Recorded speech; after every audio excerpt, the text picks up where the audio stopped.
Bismillahirrahmanirrahim, wa sallallahu ala nabil karim. Jeudi 22 janvier 2026, Son Excellence Monsieur le Premier ministre est rendu à l'Assemblée nationale pour présenter le bilan du gouvernement 2025-2026 et ses perspectives. Nous pouvons tous remarquer que le gouvernement, à travers Makhtar Ould Ndiaye sous les instructions du président de la République, a eu à réaliser plusieurs projets qui ont été effectivement inaugurés durant le mois de novembre et qui s'étalent effectivement sur le mois de janvier. Il y a eu pas mal de réalisations, des routes bitumées, des réhabilitations et j'en passe, sans oublier les ponts et les échangeurs qui ont été construits en Mauritanie, qui sont des réalisations comme nous pourrons dire peut-être un bilan immatériel, mais qui est vital.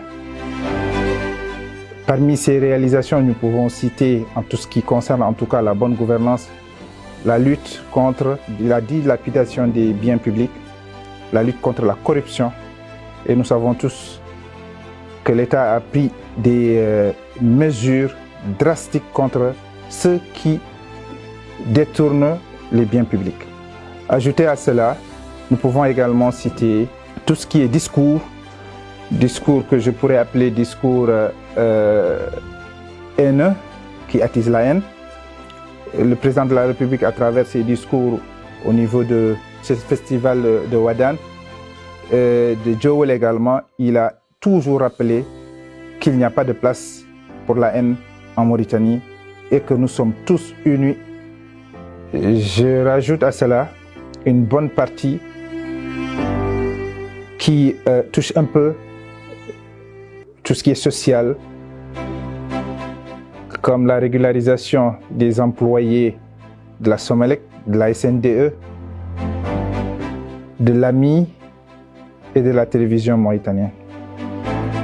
Ces réalisations sont également à saluer puisque plusieurs familles étaient dans des situations irrégulières et qu'avec cette nouvelle dynamique, sous les directives du président de la République, ont pu se réaliser.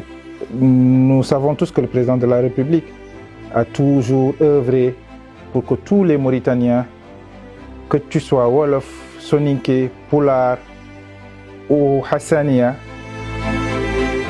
que nous soyons tous unis pour un seul objectif, la Mauritanie. En conclusion, nous pouvons dire que ce bilan est un bilan positif. Nous félicitons le président de la République et son premier ministre Makhtar Ould Ndiaye pour ces réalisations et prions pour que 2026 soit une année de réalisation également, comme nous l'avons fait en 2025. Assalamu alaikum wa rahmatullahi wa barakatuh.